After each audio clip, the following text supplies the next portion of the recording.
Hey there, folks. 2005 Ford 500 with a 3-liter engine. Now,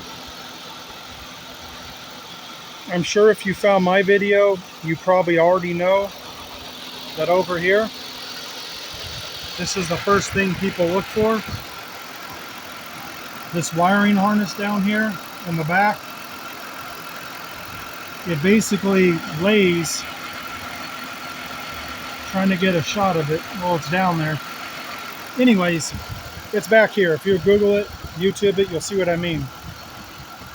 There's a wire harness that rests on top of the low side AC line. And over time it can rub, break wires, and cause havoc. I've checked mine, that's not the problem. What I have is I have an alternator light coming on. The battery emblem, and I think the code is P0622. I could be totally wrong. It's whatever the generator field is. That's what's coming on. So I'm just reading everything right, and I'm just dreading tracking this down, because all my experience tells me it's probably not an alternator, right? It's probably a broken wire. Let me show you what I found. I mean, I got so lucky on this one, guys.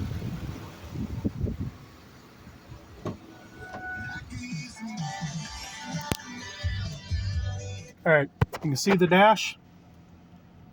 There's no battery light, right? You come back over here. I'll show you what my problem was. Now, of course, I checked the fuse first. It wasn't the fuse. So what I was getting ready to do is I was getting ready to pull the fuse box out and check the wires underneath it. And I just happened to look down here at this wire harness right here. And there was one little spot that I saw that had the green crusties. Well, you can see what I did. It's that white wire with the black line, and I knew right away, white with black, that runs to the alternator. That wire right there had the green crusties right there.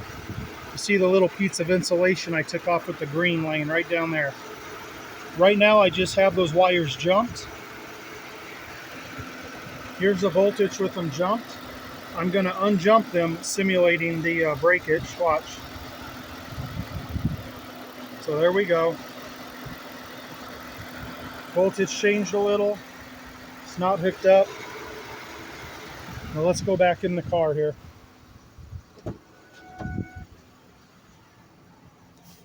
And it's going to take a little while for the car to recognize it, but I will get the battery light. I'll show you that when that comes on.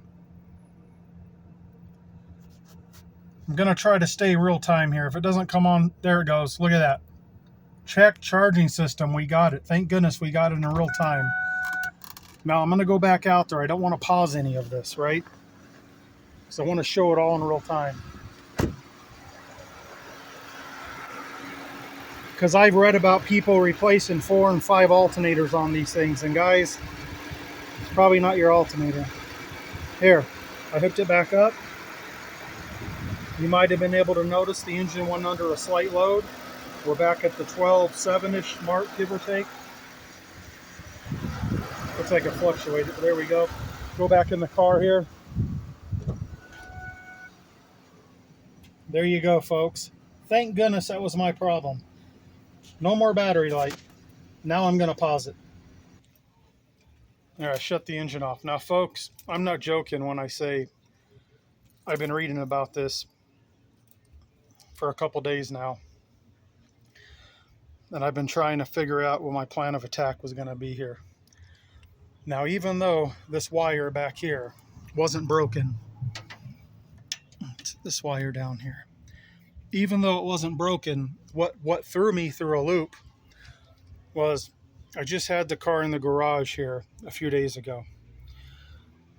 And, you know, I changed the transmission fluid. I changed the PTU fluid in the differential.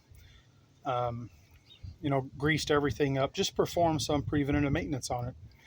And while I was in here, as part of the preventative maintenance, what did I do? Well, I unbolted this strut brace here, engine mount, got that out of there. Moved the evap purge solenoid, and let me show you what I did. Hold on. Matter of fact, here's all the stuff I used for the car. But anyway, I went in there and I pulled up on that wire harness because I saw it was laying on the AC line. And you know, many years ago, Ford said that could be a problem, right? Can cause the engine to stall and dash lights. And one of the things it can cause is the alternator, airbag lights, all kinds of stuff. So I checked it and nothing had rubbed through the harness. So I took a piece of pool noodle, right? I cut it, split it. I put it over the AC line and just laid the wire on top of it. You know, preventive maintenance, or, you know, so it's not going to burn in there. And as soon as I did that, it just so happens that light turned on. So I'm thinking there's a problem in that wire harness back there. So that's what kind of threw me through a loop. You know, I figure I got to get back there. And, you know, in the back of my head, well, I know it's probably not an alternator, right? Because it's charging. It's the vehicle, the smart charge, the ECU is not charging it how it wants to, but the battery is charging, as you can see when that wire's off. And I got a fully charged battery here with the car off. So I'm thinking it's not the alternator. I doubt if it's the alternator, right? Because the alternator doesn't regulate it, it's the ECU. So what I was going to do, I'm trying to find the pinout for the ECU. I'm trying to find it. It's real hard for this vehicle. At least I haven't been able to find it. I was going to try to find the two pins in the ECU that correspond with those two wires on the alternator. And of course, I was going to jack the car up, pull the wheel off, take the splash shield off, you know, all the pain in the ass shit to get in there. And I was going to try to ohm out both of those wires from the alternator to the pins on the ECU. And if I found a broken wire, then, you know, I know it's a broken wire. And instead of going through the whole wiring harness and trying to find it, I was just going to, you know, just run a new wire to that circuit, call it good, be done.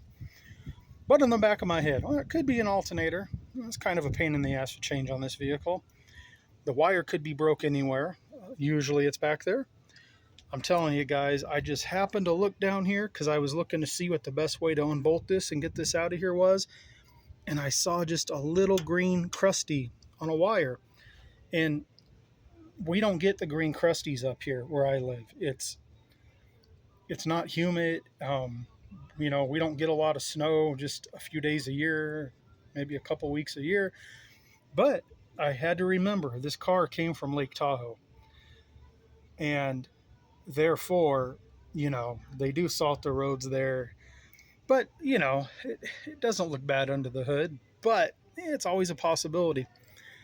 So yeah, that little wire just happened to be just like right outside the harness. I could just barely see that one spot, and it had the green crusties. If I undo this clip here, you can see on that wire. See the crusties it has on there? So that's what it was, and it looks like it was only being held on by maybe one little wire. You see that? Because I pulled it, it broke right off. Actually, I should say it was being held by that one strand, and obviously something happened just at the same time that I changed all the fluids on here, not related, or it must have broke, or it was getting intermittent is what it was doing. Because sometimes the light would go off, sometimes it'd be on. So now I guess I got to get in there. Now that I know this is confirmed, I'm just going to get in here with the razor blade and I'm just going to trim this back a little bit, just so I have a little better access at this wire. And I'm going to see if I can maybe, I don't know if I'm going to tackle it with solder, a butt splice. I'm not sure what I'm going to do now. But I need to connect this and this wire. Obviously, I have plenty to play with up here. I think I'm going to try to fish this wire out down here in the open spot, so I have plenty to work with. Then I can butt splice it, possibly solder it, heat shrink it. But guys, in my case, in this Ford 500, it happened to be right here. So I guess this is another spot you guys can look. I got pretty lucky on this deal. It was right there. But if anyone else is experiencing this problem, before you go changing your alternator, I would say it's crucial that you ohm out the two lines on that alternator. Check your fuse first under here. You know, look back there to see if a wire's shaped. Obviously, we know this can be a bad spot. Look here. But this just doesn't go for the Ford 500, guys. This goes for like all makes and models of vehicles. This is a generic code. The alternator filled F, not charging. The Super Duties experience this a lot. The rabbit hole led me to GM vehicles. It goes for all of them. So if it's not the alternator, it's going to be one of those wires. Anyways, hope this video helps someone. Like I say, I got lucky. I'm going to make my repair and go about my day. Thanks for watching. Oh, and I should say, if it was going to get too complicated to find this, I was ready to put the damn vehicle for sale and move on to another one because of all the forums I read. People say, oh, I've had my Ford 500 sitting now for 2 years and I can't drive it anymore. And I mean, these guys say they're mechanics and this and that. And, it got me second guessing myself. Like, come on, if they can't find it, I'm not going to be able to find it. Like, let's just get rid of the damn thing and start over. Well, it was really that simple. Take care, guys.